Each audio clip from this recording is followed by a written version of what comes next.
Good morning, everyone. We are coming to you.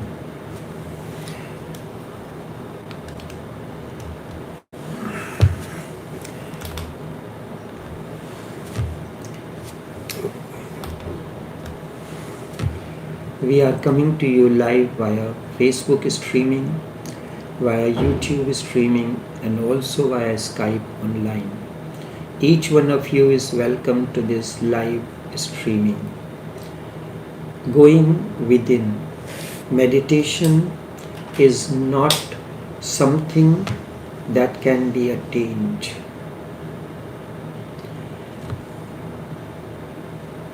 We are we really spiritual? And are we aware that we are spiritual? There are certain criteria. I would like to use a word. We are traveling, we are travelers along the spiritual path.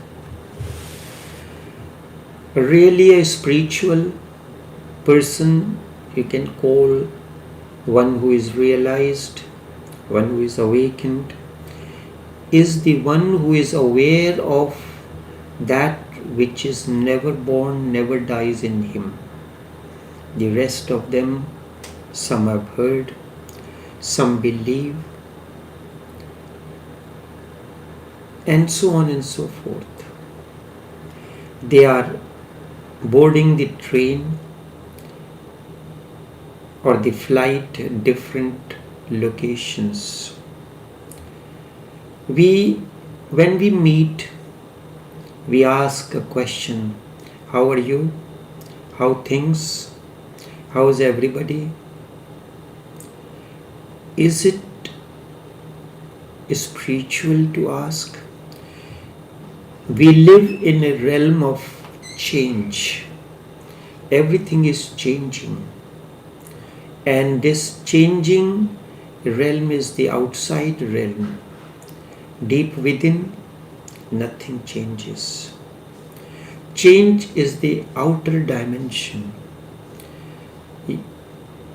Was your soul, was your blood system was different when you were a child, or the blood group was different when you were a child, when you were a baby, when you are adult, when you are old? Medical science says the blood group never changes. It remains the same. In the same way, there is a spirit within that is eternal, that is never born, never dies.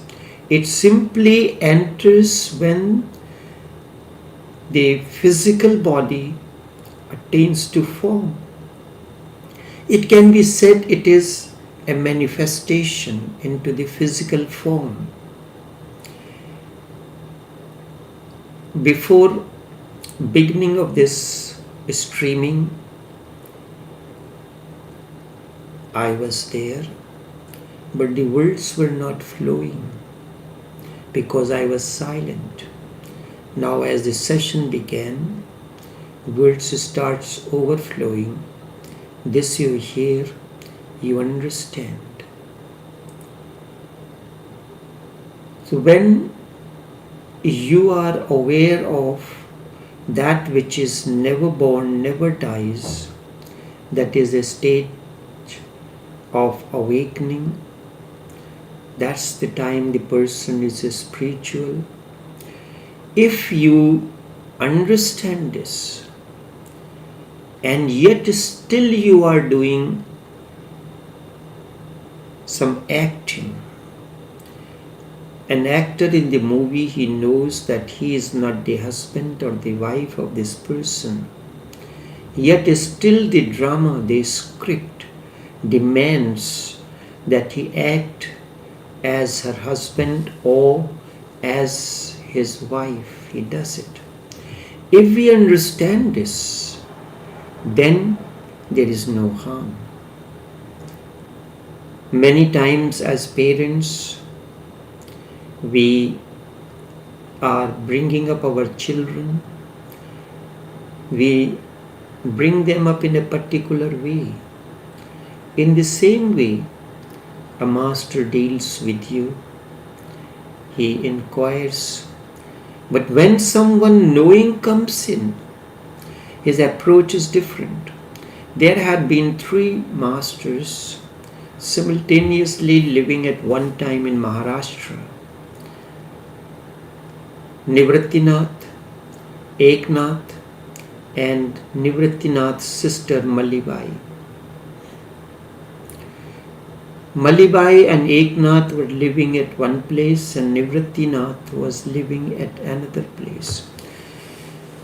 Nivritti sent a message written on a piece of paper, folded, and send it with the messenger to carry it to Eknath and wait for his response as well. The messenger brought the message of Nivritti, handed over to Eknath. Eknath opened the paper, read it, showed it to Malibai, and both of them rejoiced. But this messenger was eager to know what is written on this piece of paper that Nivritti wrote, and the two are enjoying, and they are have a pleasant gesture on their face. So he was doing the monkey tricks, trying to raise up, trying to turn this side and that side to see what is written on the paper. But nothing was written on the piece of paper. This surprised him. The messenger said that Nivritti had asked me to take your message back to him. Eknath folded the paper and handed over to the messenger and tell him, take this message and I agree with him. The messenger was something unique. He was nearing his journey. Next station probably he had to hop out. The journey is complete. So he said that when I brought the message of Nivritti for you, I did not know what is written there. Now that I have seen that nothing is written, and both of you rejoice as if you have read something precious, so I would not carry this message until you tell me what it is.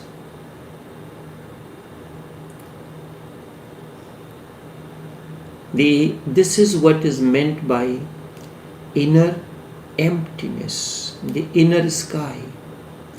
We write every day things on it related to many things: love, hate, jealousy. What else? At the moment there is the lockdown because of coronavirus. All we are interested in knowing the news about the virus.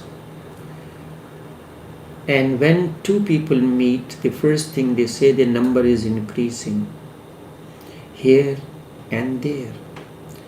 No one talks about something that can offset this or something others. Nivritti has reached to the state of inner emptiness, and this inner emptiness is the reality.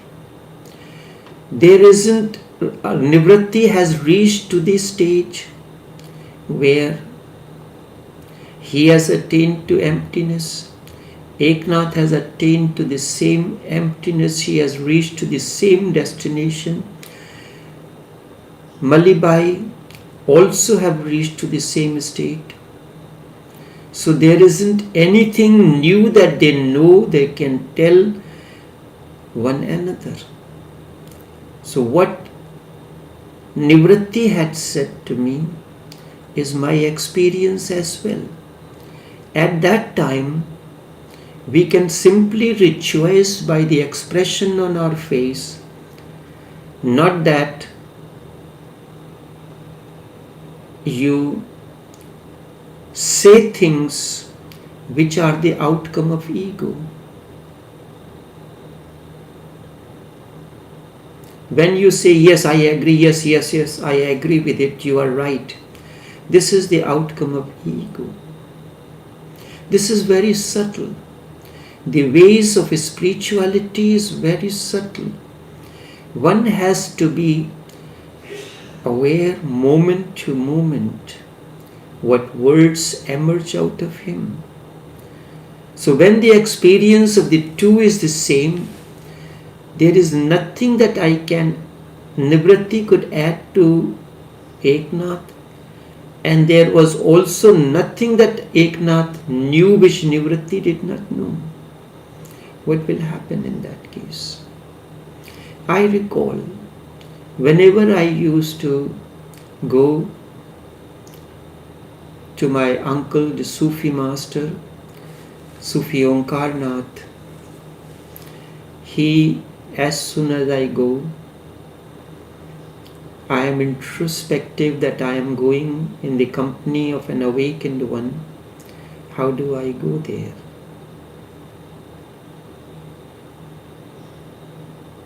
How do you enter in the company of a master? You are aware in the night how to enter your bedroom. But it is like entering into the inner space. And he never inquired from me, how are you? How is family? How is children? How is this? That never inquired. He looked at me. That look, in that look you are connected to the energy field of the person.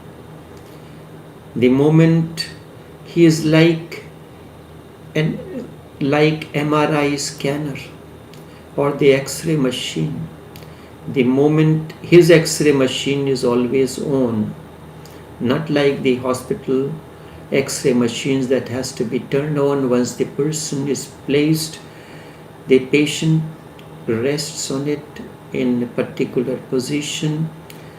The moment you come, the scanner of the master knows the energy level and immediately understands, and he starts filling you with that. The only thing he used to inquire, how long are you going to stay? If you are a chef and somebody has come, or you are a mother and you know your daughter or your son has come, so you would like to make as many dishes as possible, but all the dishes cannot be made in one day. So she will inquire, how long are you going to stay? So in the same way, the master wants to give you all that he has to give you at that stage. Then he will ask, how long are you going to stay? So if you have to ask this question, because the person that you are dealing with is at a different level of consciousness. He boarded the plane from a distance, from a different location. So in that situation, you can be an actor. You can ask the question, but you know the reason. This is how an awakened one lives, how he is moment to moment. Each word has to be meditated upon, not concentrated, but meditated upon listened to, looked into, not contemplated, not thought about. These things are higher than thoughts, bigger than thoughts. Thought is silly in these realms.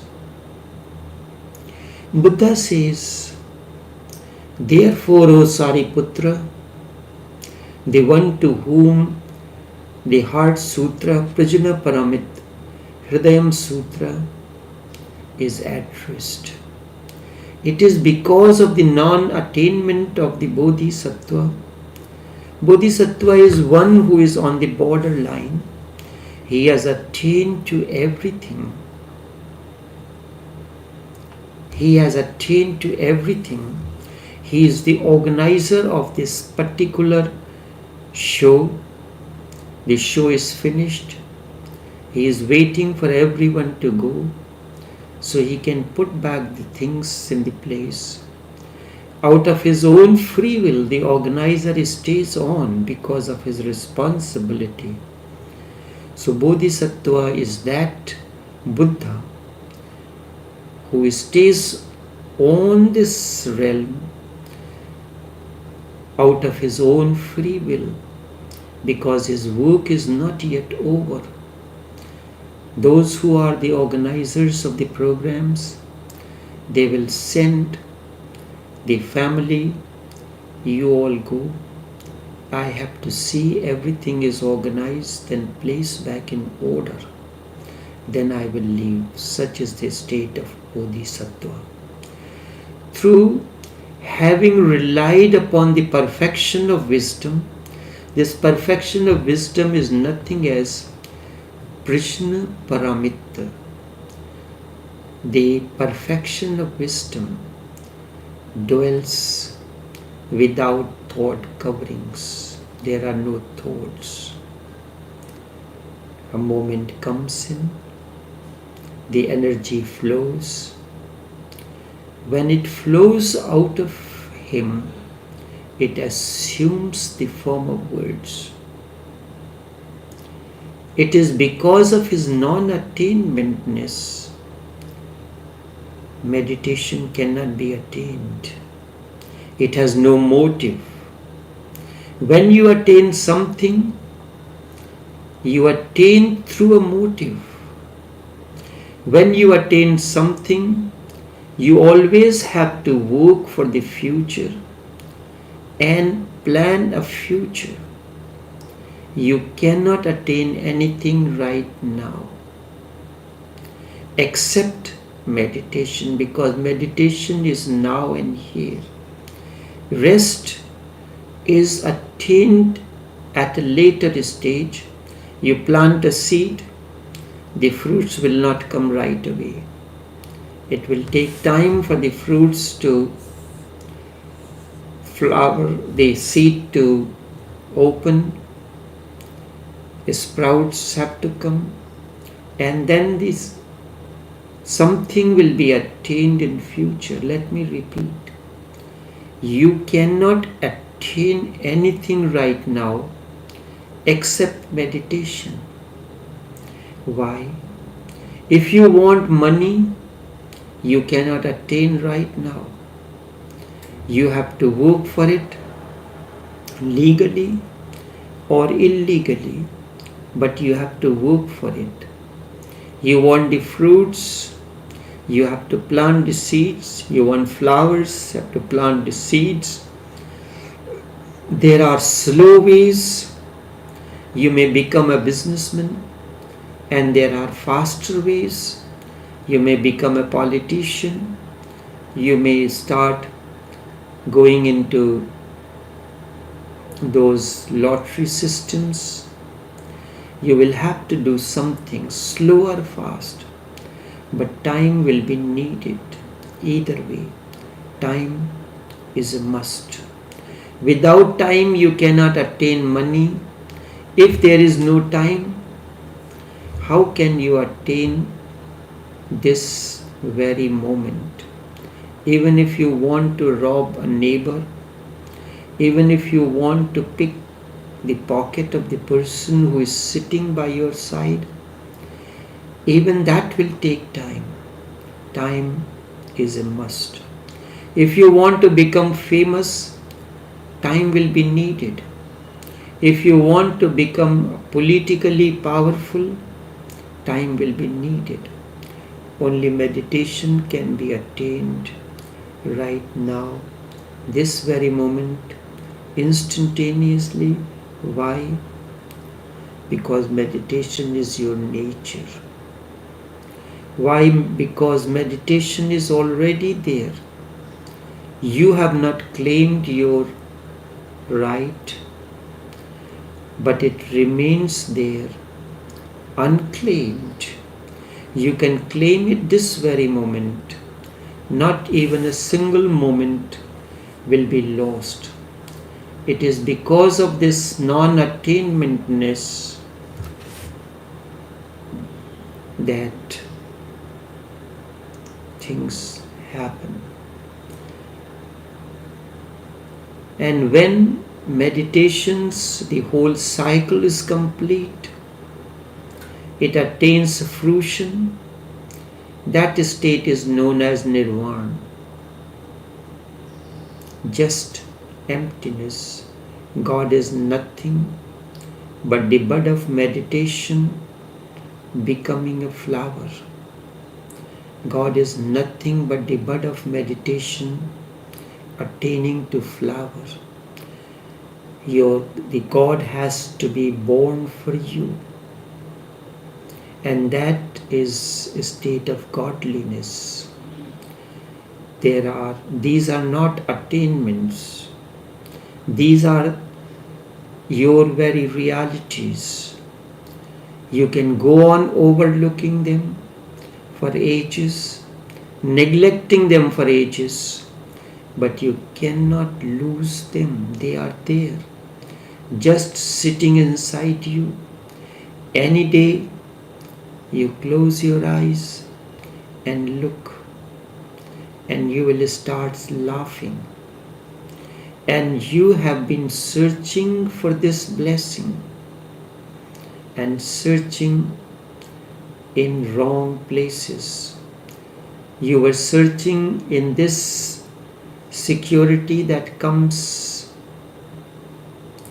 out of nothingness, but you were searching in money, in bank balances, this and that. Money is the measuring rod, is important, but it is not all. And it never happened through that. It cannot happen through that. Nothing outside you can make your life secure. Outside is insecurity. How can it make your life secure? Governments cannot make your life secure because government itself is insecure. The revolution may be coming.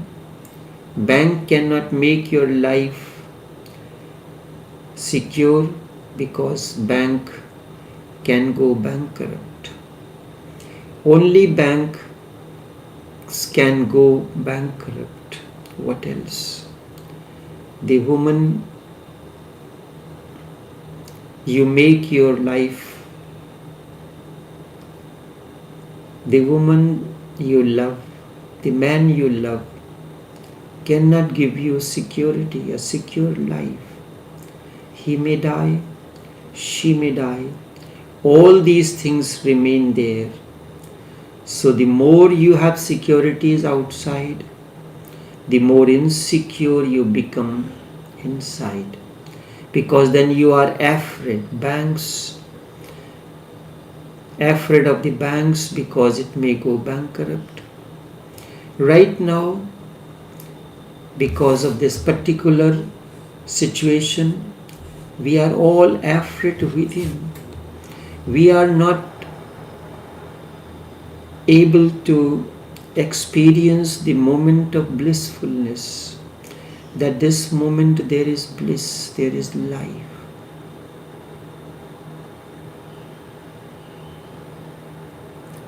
You cannot sleep because you go on thinking about what is going to happen. The virus is increasing at a fast pace. Banks are closed. Bank may go bankrupt. Better than you are the birds. They never know where they are going to get the next meal. It is said by Hindus, if you give the feed to the birds in the morning, it brings a good luck.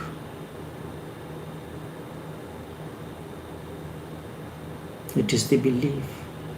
And everyone who gives the feed to the birds early in the morning does it with that intention. An atheist said, this is rubbish. One day do not give the feed to the birds. They have the eyes. They can look where they have the feed. They are walking all about early morning or when they are hungry, and they find their feed. If you are doing without any intention, without any gain, just as you are having breakfast, you put some seeds or feed for the birds, without any intentions or anything, is good. But we do everything out of intentions. If you put trust in anything outside, that creates more insecurity. That is why the richer the person becomes, more insecure he is. Certainly I am not in favor of poverty. Remember, I am not saying live poor. Be poor. Poverty has nothing holy in it, and I am not saying that a poor man is secure. He has his own insecurities. Rich man has his insecurities. Of course, rich man's insecurities are more complex, and the poor man's insecurities are simple. But insecurities are there. I am not saying be poor in something.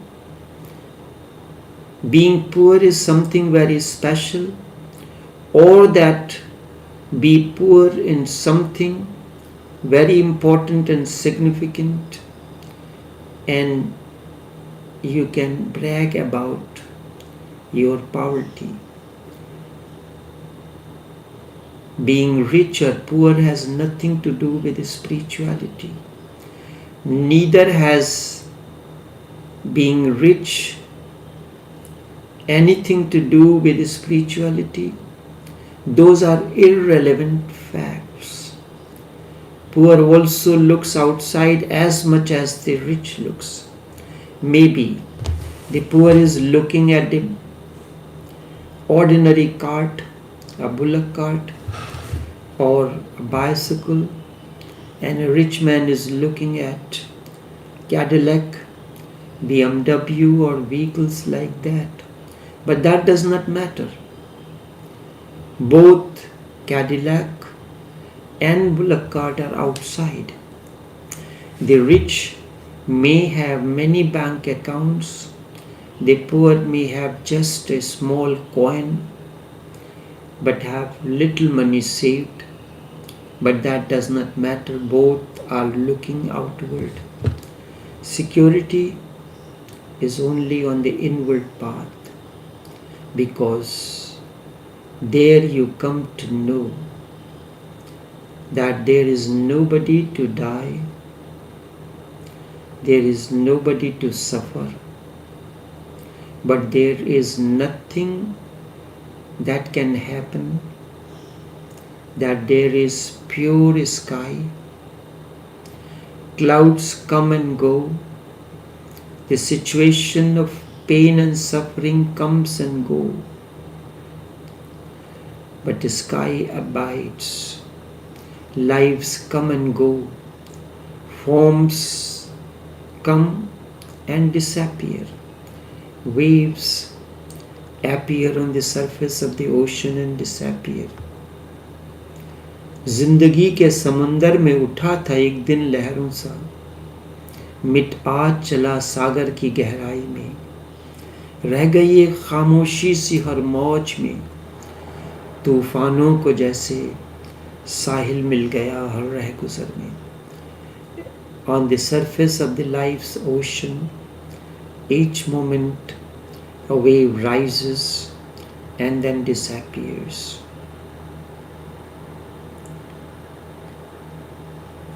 Today, as a wave I have dissolved in the vastness of the ocean. The moment wave means a turmoil, a certain disturbance, and we enjoy the turmoil, the disturbance, the waves. जिंदगी के समंदर में उठा था एक दिन लहरों सा. On the surface of the ocean of life, one day I rose like a wave. मिट आज चला सागर की गहराई में. Awakening has come. Now I have dissolved in the vastness of the ocean. And when you dissolve, when the wave dissolves in the ocean, रह गई एक खामोशी सी. There is only a dancing silence. And when there is a dancing silence, it appears as if everything has become. रह गई एक खामोशी सी हर मौज में. And as if the turmoils of life have found a shore. तूफानों को जैसे साहिल मिल गया हर राह गुजर में. Every circumstance and situation comes. It begins with a turmoil, but because of your inner tranquility that attains to the shore, this nothingness is always there. That is why Buddha can say it can be attained only when you understand that it is non-attainable. It can be attained only when you understand the basic fact that it is already there, that it is already the case. This emptiness is there.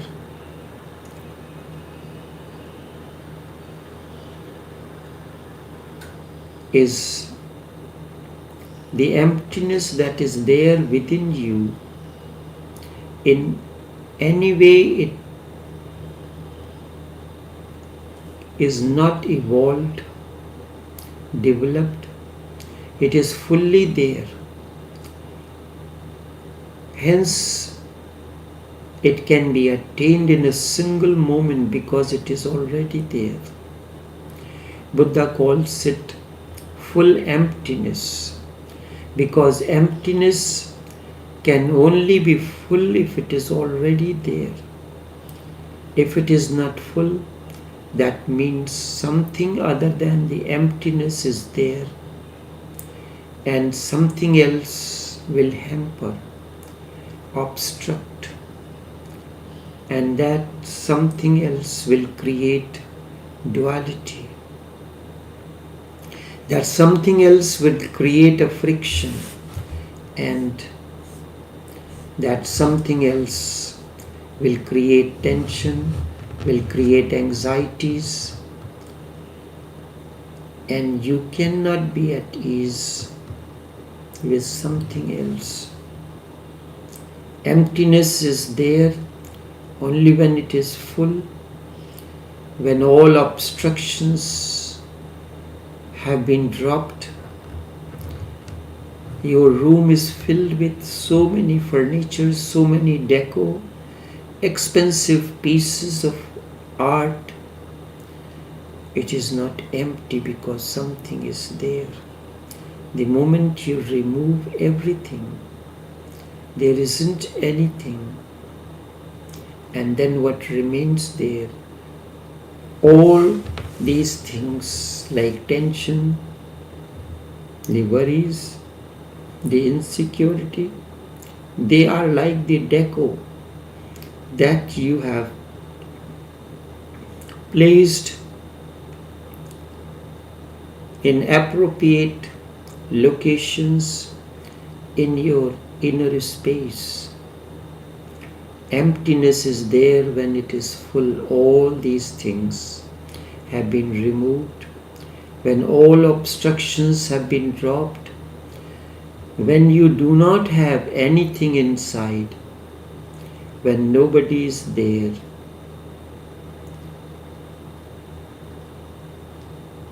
to be an observer to it, the duality, the trilogy of the observer, the observed, and the observation, nothing is there. The subject, the object, and the verb. I am seeing you. I is the subject. Seeing is the verb. You is object. When the three are not there, when you do not have anything inside, when nobody is there to be an observer to it, Buddha says, this emptiness is not even an experience, because to experience something means you are there to experience it. It is there. You are living it. You are the emptiness. This is why to say that I am the soul, linguistically it may seem to be right, but it is wrong. If you experience it, that means you were there to experience it. It is you. So you cannot experience it. You can experience only something that is not you. Experience is duality. The observer and the observed, the knower and the known, the subject and the object, the seer and the seen. But there is only emptiness. Nobody is to see, nobody to be seen. Nothing as an object exists. Nothing as the subject exists. When object and the subject both disappear, there needs to be no connection. The word, if you are not there, I am not there, the word seeing is of no use. This non-dual emptiness is total, is full. It is utterly full. Its fullness cannot be refined. Nothing can be added to it. Nothing can be taken out of it, because there is nothing, and nothing can be added to it.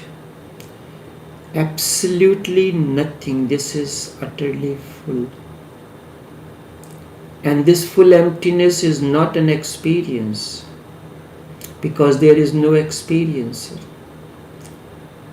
Hence Buddha says, spirituality is not an experience. All the masters have said, spirituality is not an experience. God cannot be experienced. Those who say that I have experienced God either don't understand what they are saying, or using a very, very inadequate language. You cannot experience God. In that experience, you are not found. Can a drop say that I have experienced ocean? Neither the drop is. And when the drop is not there, the ocean is not there either. As far as the drop is concerned, for you, the ocean may be there. But for the drop, the ocean is no more, because the drop is no more. You cannot experience God. In that experience, you are not there. Kabir says, Jab main tha tab tu na hai. When I was, you were not. When you are, I am not. The ocean remains, but the drop is no more. The experience is there, the experiencer is not there. So you cannot claim it is an experience.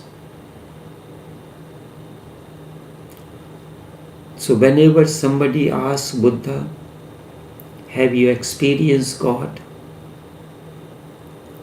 He kept quiet. He did not say even a single word. He changed the subject immediately. He started talking about something else. Whenever it was asked, his whole life, he consistently, that is the only thing Buddha remained consistent in his life. That whenever a question like this was asked, he remained silent. Many people thought that he had not experienced God. That is why he is quiet.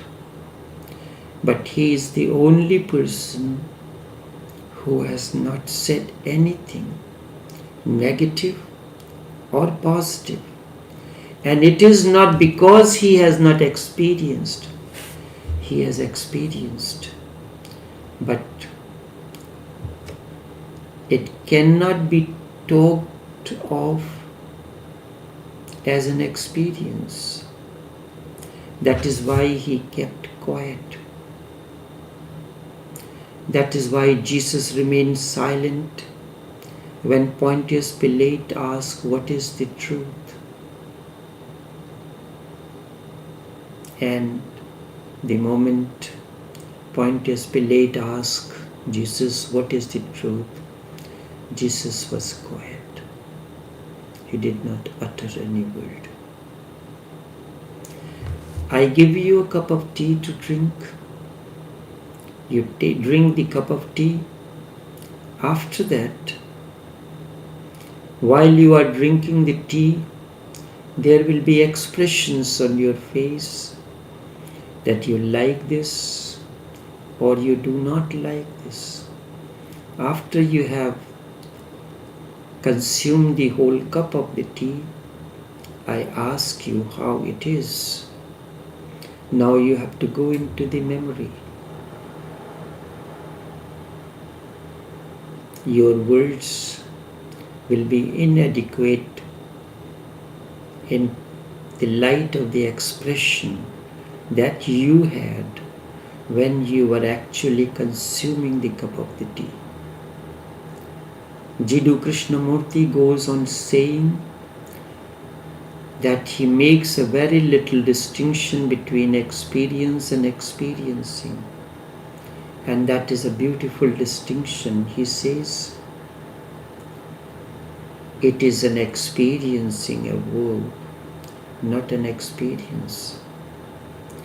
When for the first time Bible was to be translated in Burmese language, it was very difficult.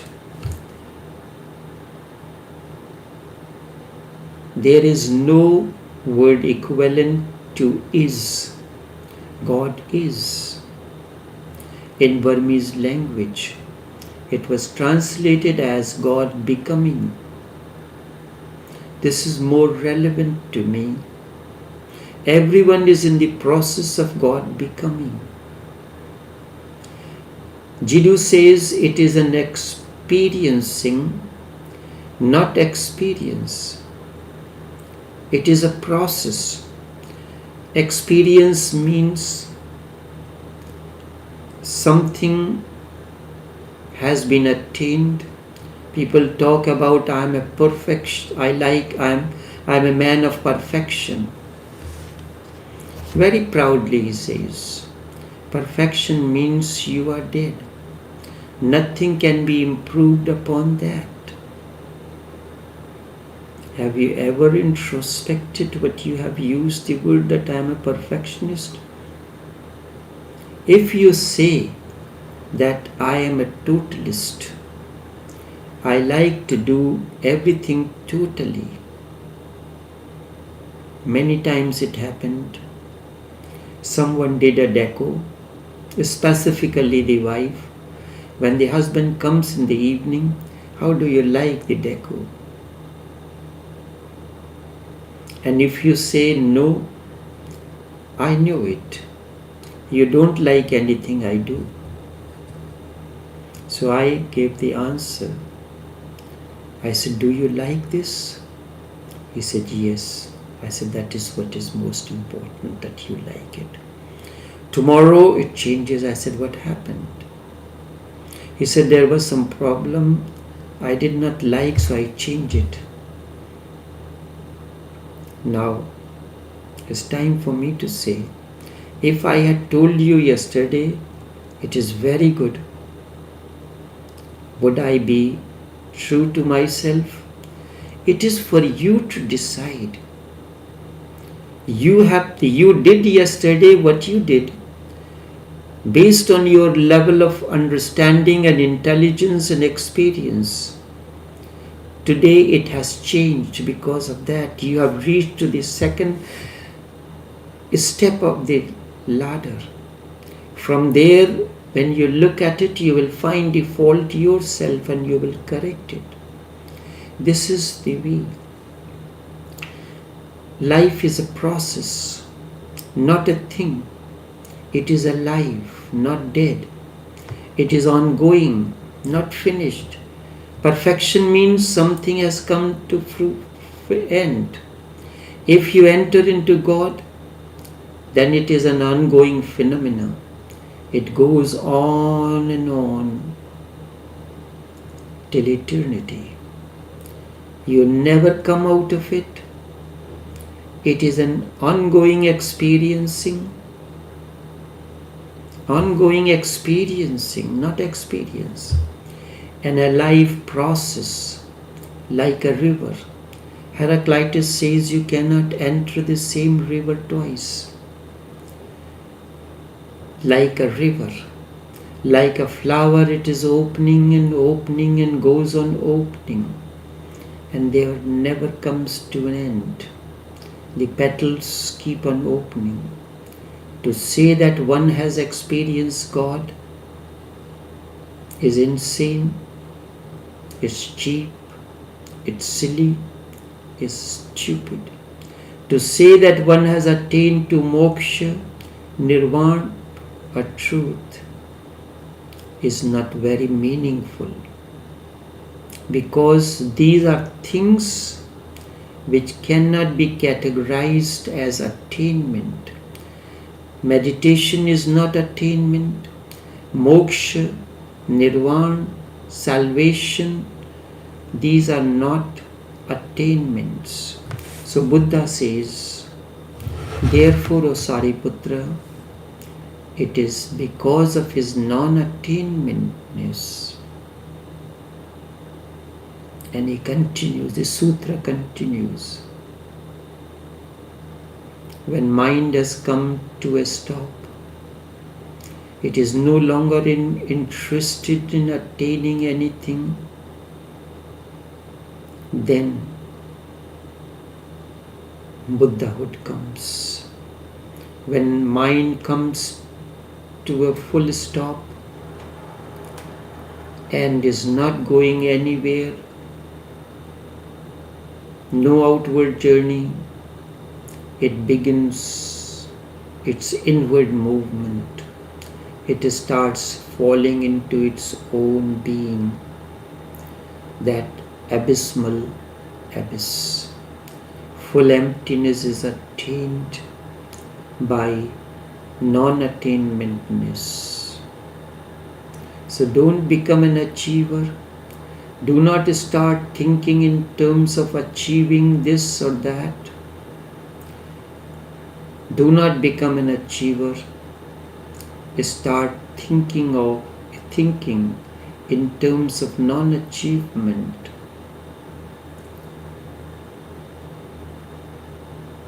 That is when you begin your inward journey. Only this much for this morning. Until we meet again, take care. Do have a pleasant day.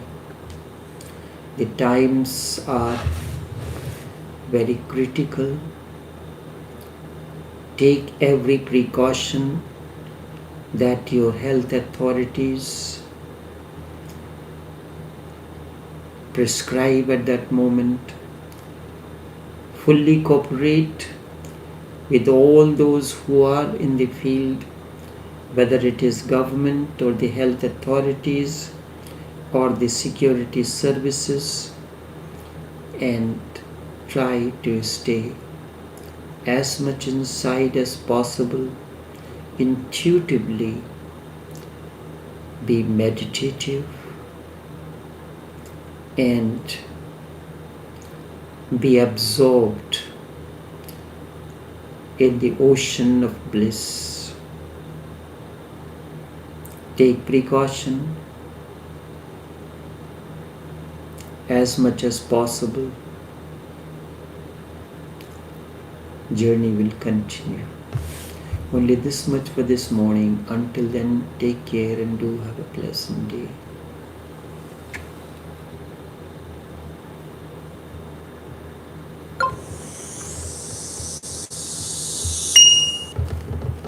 Good morning, everyone. We are coming to you